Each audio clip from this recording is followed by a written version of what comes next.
Apenas 2 semanas después de haber asumido el cargo, el presidente Emmanuel Macron le pidió al Congreso galo extender el estado de emergencia que se vive en Francia desde los atentados terroristas en París, aquel del Teatro Bataclan y otras partes de esa ciudad. El estado de emergencia incluye la presencia en las calles de más de 10,000 efectivos del ejército. Efectivos que resguardan sitios públicos. Es la llamada Operación Centinela, pero ahora varias voces critican la inefectividad de este operativo. En el espacio de los corresponsales en Foro Global, vamos a París con Casia Viderco con esta historia. Adelante, Casia, ¿qué tal? Muy buenas noches, ¿cómo estás?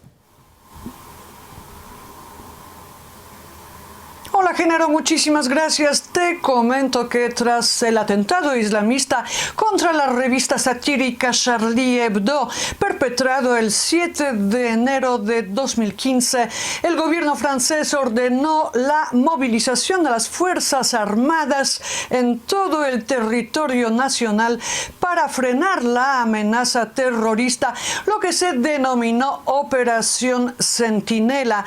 Hoy suben de tono las voces que ponen en duda la eficacia de este despliegue. Veamos por qué. Actualmente unos 10,000 soldados armados y equipados vigilan más de 800 sitios sensibles en todo el país, lugares de culto, edificios gubernamentales, órganos de prensa, sitios turísticos, aeropuertos, estaciones de tren, escuelas, etc. Solo en la región parisina se mantienen desplegados 6,000 militares galos. El objetivo de esta misión, cuyo costo se eleva a $1 millón al día, es mostrar que frente a la barbarie, frente al desafío terrorista, Francia está bien decidida a defenderse. Il est vrai que l'engagement de la France à l'étranger dans la lutte contre Daesh en fait un pays qui s'expose à la riposte des islamistes.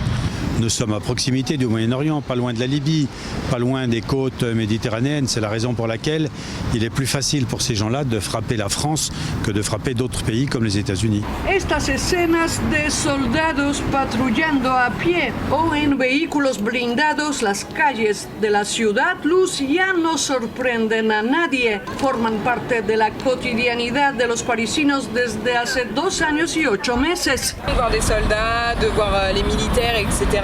Justement, on se sent plus en sécurité. También los turistas se han acostumbrado a la omnipresencia militar. El hecho de que tú veas soldados o policía te da una cuota de confianza. Hemos visto soldados, pero no, fíjate, yo no me he sentido con temor, nada. Pero nadie olvida que desde la entrada en vigor del estado de emergencia en noviembre de 2015, soldados y policías se han convertido en uno de los objetivos prioritarios del terrorismo yihadista. Han sufrido ya 7 agresiones importantes. La última tuvo lugar el pasado 9 de agosto, cerca de París, cuando un coche embistió deliberadamente a un grupo de militares, hiriendo a 7 de ellos.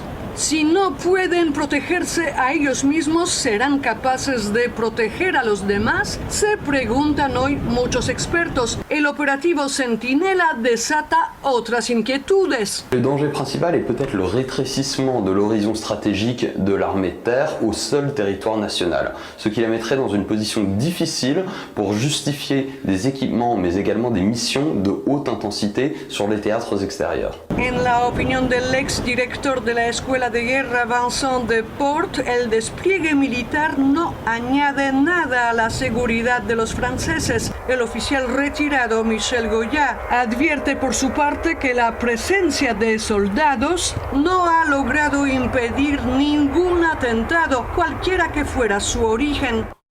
El presidente Emmanuel Macron declaró en julio que la operación Centinela debería de ser revisada en profundidad. Varios especialistas aseguran que el despliegue militar ha distribuido blancos en todo el territorio nacional. Genaro. Gracias, Casia, por este reporte.